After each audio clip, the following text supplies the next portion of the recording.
Olá pessoal, olá meus amigos e minhas amigas, meus seguidores queridos. Eu resolvi gravar esse vídeo para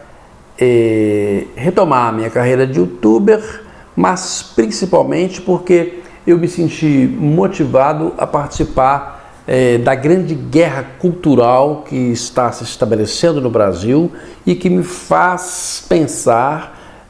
pela primeira vez que não é algo simples. Alguma coisa muito importante está acontecendo que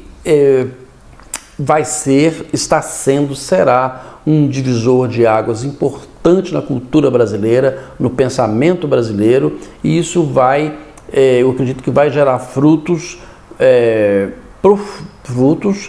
de mudanças profundas que vão ter efeito daqui a 15 e 20 anos. Da mesma forma que nos anos 60, toda a movimentação em todos os 60 e tudo que se fez por luta pela liberdade, contra a ditadura e tal, veio 20 anos depois redundar na abertura democrática, num pensamento revolucionário de esquerda, progressista, que interferiu em todas as artes, em toda a produção cultural. Eu estou muito convencido de que nós estamos num momento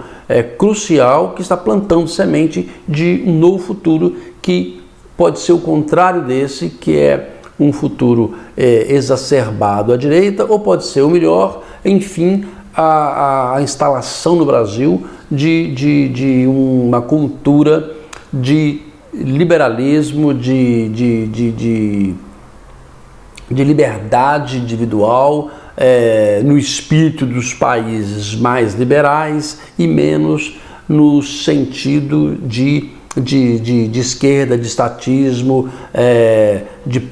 desse progressismo que a gente tem e que nos trouxe até aí. Toda essa guerra cultural, ela está sendo estabelecida em cima e em torno do Olavo de Carvalho, que é realmente o grande guru dessa geração que está tomando poder, e que não é à toa. O Olavo de Carvalho tem com muita consistência essa tese de que a partir dos anos 60 a esquerda foi tomando o poder como não podia tomar pelas armas, e como tinha esgotado as teses marxistas do proletariado contra a burguesia, etc., e em cima da ideia do intelectual orgânico de Antônio Gramsci, a intelectualidade, o intelectual do partido, o intelectual orgânico, ele abandonou as armas, abandonou a violência, abandonou as suas formas objetivas de fazer revolução, e foi fazer a revolução comendo por dentro das instituições. Isso vem de antes, desde a Segunda Guerra, que as universidades, as universidades passaram a ser centro de construção do pensamento e do saber no Brasil. A partir dos anos 60, os intelectuais vão tomar os principais centros de formação da educação brasileira, que é a universidade, que é a imprensa, que é a indústria cultural, e vai implantar as suas ideias, a sua concepção de mundo, que deu no que ele vai capturar no livro Imbecil Coletivo, que é de 1997, que é um livro de 20 anos, exatamente quando a reação dos intelectuais, a reação da classe derrotada nos anos 60, ela vai tomando essas instituições e vai implantando subrepticiamente os seus conceitos, as suas crenças, no que vai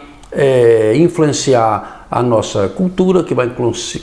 influenciar a nossa arte, que vai influenciar a nossa forma de pensar e nossa ação política. Tanto é que a esquerda começa a crescer a partir daí e vai dar nos governos de Lula e Dilma. Essa concepção, essa hegemonia cultural, esse marxismo cultural que outros autores já vinham falando, como Luiz Pondé, por exemplo, sem a devida repercussão e sem ser necessária devidamente ouvido. Eu trato no artigo em que eu falei sobre o imbecil coletivo, que está linkado aqui embaixo, e está cheio de vídeos muito importantes no YouTube, de várias bolhas, a começar pela bolha do Olavo de Carvalho, que começa a eclodir e incomodar muito a imprensa e esse pensamento hegemônico que vinha dominando a nossa cultura aí nos últimos 30 anos. E entre os tantos vídeos, me impressionou mais ainda e me impulsionou a querer entrar nesse mercado foi 1964, Entre Armas e Livros, de um dos grupos principais que gira em torno de Olavo de Carvalho e das teses de Olavo de Carvalho, que é o Brasil Paralelo lá do Rio Grande do Sul. Eles promovem pesquisas, eles promovem vídeos e eles estão em campanha para lutar, para vir a fazer o Brasil caminhar para um país de liberalismo, né? E num resumo muito simplório. E o filme 1964, de 2 horas, é um documentário de 2 horas e 7 minutos, ele me impressionou sobretudo porque em 5 dias ele teve nada menos que 4,6 milhões de visualizações. Isso em 5 dias é muita coisa, é assombroso se você considerar que os maiores filmes nacionais como Tropa de Elite e Dona Flor tiveram 10 a 11 milhões, né? Grandes filmes nacionais da época dos Trapalhões, os mais recentes, Se Eu Fosse Você, tiveram 6 milhões de visualizações. Desculpa, não é de ingresso, né? Visualizações aqui. Embora visualizações você possa clicar e voltar ou não assistir tudo, é um número muito assombroso e a prova para mim de que existe uma demanda enorme de informação, existe uma demanda enorme pelas teses que esse grupo está defendendo e que me parece e é uma das razões pelas quais eu estou convencido de que alguma coisa muito forte está acontecendo. O filme é a tese das teses desse grupo,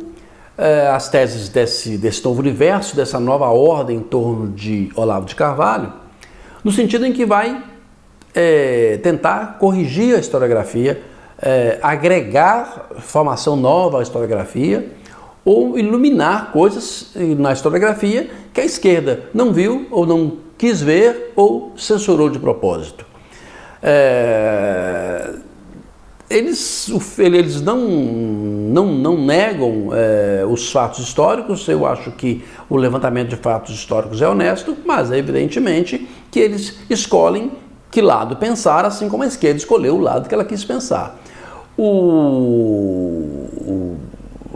Narra-se didaticamente o avanço da União Soviética e dos Estados Unidos na conquista dos seus blocos de países. Fica claro como que nos países dominados pela União Soviética o domínio foi por força, o domínio foi por massacre, por canhão e até por morte. Há muito pouco tempo tinha havido a Revolução Cubana, em 1959, que matava gente para danar. Então, na concepção da sociedade da época, o lado soviético era um lado com o qual a sociedade brasileira não deveria se apoiar. Jango, o presidente que sucedeu o maluco do Jânio Quadros, ele mostrava muita simpatia pelo bloco soviético, ele encampava muitas teses socialistas, ele dava apoio aos movimentos agrários quase revolucionários de Francisco Julião no Nordeste. Ele deu um punhado de sinais que gostava do sistema soviético e ele contribuiu para uma anarquia ao provocar insurreição de suboficiais contra o exército. Todo mundo conhece essa história, contra as forças armadas, melhor dizendo. E contra essa ameaça, esse risco, que os militares, as forças armadas, teriam se sentido obrigadas a intervir. Depois de justificar a intervenção militar, eles vão negar que a luta armada tenha sido uma reação ao regime autoritário como está na historiografia, mas sim uma luta proposital de um grupo para instalar uma ditadura no país também de moldes soviéticos. E eles vão também dourar um pouco a pílula sobre a questão da ditadura. Não vão dizer que é ditadura, evidentemente, vão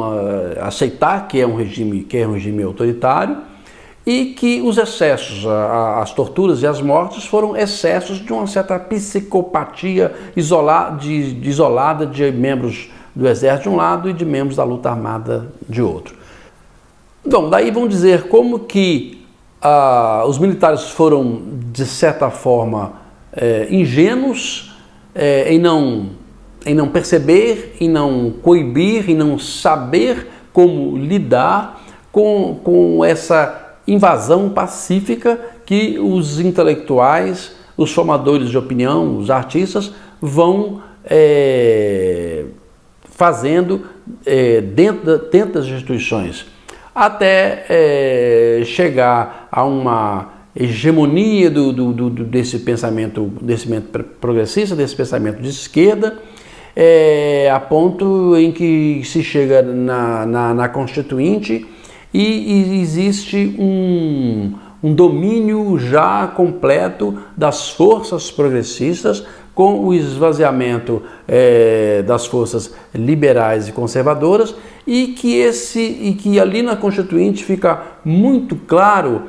como que essa nova ordem progressista, essa nova ordem de esquerda foi retomar e aprovar na nova Constituição exatamente o que os militares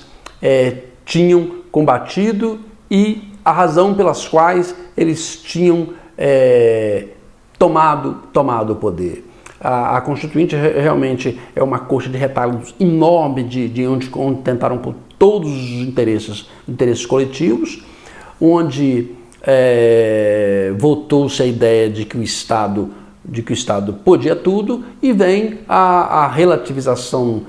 de propriedade, e vem a subversão de valores tradicionais, na medida em que queria atender todas as minorias, etc, etc, etc, etc. Então, nisso eles fecham o arco dessa ideia, dessa tese, para contribuir com a historiografia, evidentemente com a posição deles. Bom, eu tenho algumas restrições. Eu não acho que foi apenas um caso de psicopatia, de casos isolados. O regime militar, ele tinha uma política não formal, mas informal, de permitir a tortura, de fazer vista grossa para a tortura. Comprovadamente, o Ernesto Geisel, o general que abriu o caminho para desmantelar a ditadura, ele admitia em que certas situações a tortura era indispensável. Outra segunda restrição importante é que eles fazem questão e provam por documentos recentes, descobertos recentemente na Tchecoslováquia, de que a KGB, o órgão de inteligência soviético, de propaganda, inteligência e propaganda soviético, ele recrutava pessoas dentro do Brasil. E isso tem um monte de prova, e não há prova nenhuma, como diz o Olavo de Carvalho, de que a CIA tivesse alguém aqui dentro. Eles provam que havia realmente a União Soviética atuando dentro do país para arranjar colaboradores para implantar um sistema de inspiração soviética aqui, mas os realizadores ignoram que houve no início dos anos 60 também um instituto, o IPES, que é o Instituto de Estudos Sociais, dirigido pelo general Gobrido Couto e Silva, que era um dos mais influentes da ditadura, que também, como o Brasil Paralelo hoje, promovia cursos, fazia vídeos com a finalidade de fazer contra-propaganda contra o Jango e preparando uma massa crítica também para derrubar o regime ou para o que viesse depois daquele regime. E terceiro, que é mais grave, que eu acho que teoria conspiratória é um negócio danado e muito às vezes do discurso do grupo tende a parecer escorregar um pouco em teoria conspiratória. Não tudo, tá? Mas principalmente em achar que havia que essa hegemonia cultural, esse domínio cultural de intromissão dentro das instituições era uma coisa pensada, orquestrada, construída. Eu acredito nela, eu acho ela real, mas eu acho que essa coisa é espontânea e é dinâmica, né? Havia sim, eu ainda jovem, eu vivi a reação